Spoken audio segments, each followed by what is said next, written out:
Assalamualaikum warahmatullahi wabarakatuh. Apa kabar rekan-rekan non-ASN seluruh Indonesia?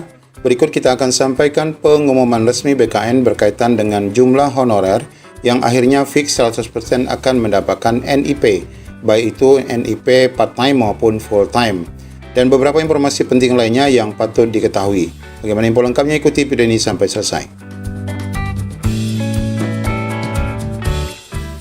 Baik Bapak Ibu, di sini kita akan menyampaikan beberapa informasi. Tentu saja ini yang pertama berkaitan dengan data BKN pendaftaran berakhir untuk statistik terakhir per periode 1 yang sudah pun berakhir dan fix angka-angka yang akan mendapatkan NIP ya pada rekan-rekan semua di tahun 2024. Nah, sebelumnya kita sampaikan dulu informasi berkaitan dengan seleksi P3K kemarin ya.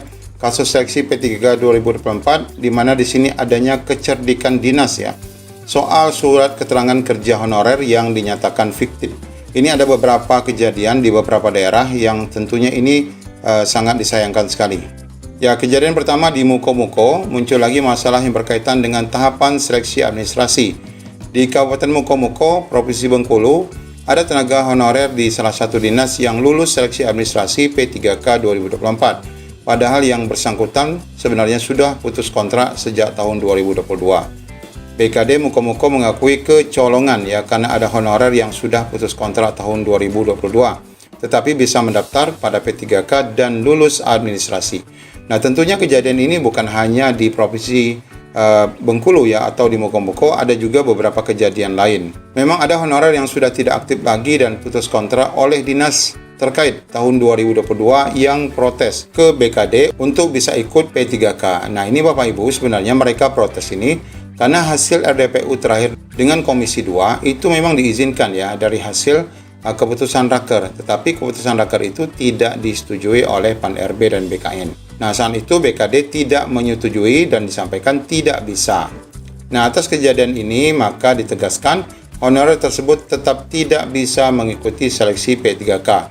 Meski sebelumnya dinyatakan lulus seleksi administrasi karena tidak ada SK tahun 2023 dan 2024. Dikatakan bahwa salahnya itu adalah dinas karena mengeluarkan surat keterangan kerja sebagai syarat honorer tersebut mendaftar P3K 2024. Nah, di sini ada permainan atau apalah namanya sehingga rekan-rekan yang dinyatakan tidak aktif ini akhirnya dapat juga suket itu.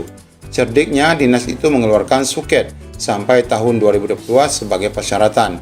Mestinya ketika tahu honorer kerjanya hanya sampai 2022, dinas tidak perlu membuatkan surat keterangan kerja untuk syarat mendaftar P3K 2024. Niko Hapri, BKD mengakui ada kelengahan dari panitia lokal karena ternyata di surat keterangan itu menyebutkan bekerja sampai 2022.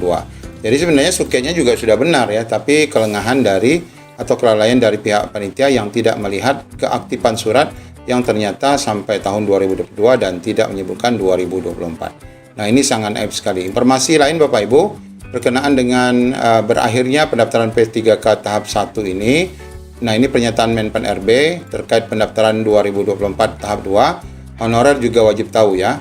Di mana disebutkan di sini pendaftaran P3K 2024 tahap 2 segera dibuka. Dan bahkan kalau kita lihat Bapak Ibu di IG BKN, di sini sudah ada informasi berkenaan lowongan ya seleksi P3K periode 2 di BKN. Nah, ini untuk di BKN sendiri ini sudah dibuka ya. Informasi lowongan selengkapnya dapat diunduh melalui website BKN dan scan QR code di grafis. Nah, ini sudah dibuka untuk BKN sendiri.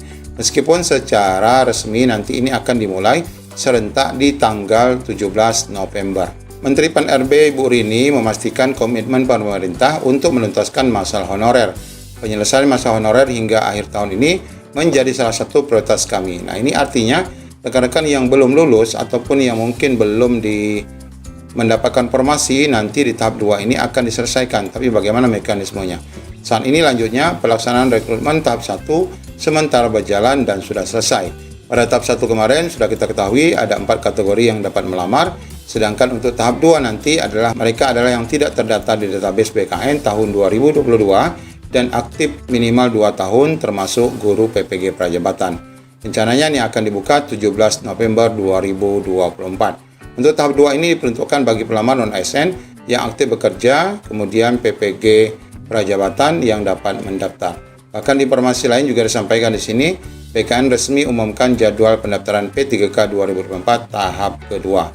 Nah, ini mudah-mudahan saja nanti ada penyelesaian informasi kepada Bapak Ibu, khususnya yang nanti akan ikut gelombang kedua, dan ada juga informasi bagi rekan-rekan yang ternyata masih dinyatakan TMS pada tahap 1 kemarin, bagaimana mekanismenya. Nah, adapun jumlah rekan-rekan yang fix ya mendapatkan NIP pada tahun ini dari hasil seleksi P3K tahap 1, ini sudah pun diumumkan oleh BKN. Kalau kita lihat di sini datanya sebagai berikut ya.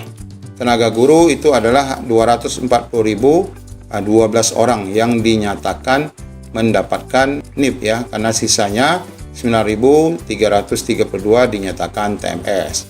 Kemudian bagi rekan-rekan tenaga kesehatan, di sini ada 87.987 yang mendapatkan NIP ya. Sedangkan yang TMS ada 2.999. Sedangkan untuk tenaga teknis yang paling banyak ada mencapai hampir 1 juta, yaitu 934.047 orang, dengan yang TMS 59.167. Bapak Ibu, kenapa kita sebutkan rekan-rekan yang sejumlah ini mendapatkan NIP? Karena mereka semua pasti ikut seleksi ya syaratnya, dan siapapun yang ikut seleksi, baik dia mencapai formasi maupun tidak mencapai formasi, maka mereka tetap mendapatkan NIP, tetapi akan tentunya dibagi nanti, sebagian mendapatkan full time dan yang sisanya mendapatkan part time. Semoga kita semua termasuk dalam golongan rekan-rekan yang full time. Dan bagi rekan-rekan yang part-time, bersabar saja, sebentar lagi juga nanti akan disesuaikan rekan-rekan menjadi full-time semuanya. Demikian informasi update kali ini. Assalamualaikum warahmatullahi wabarakatuh.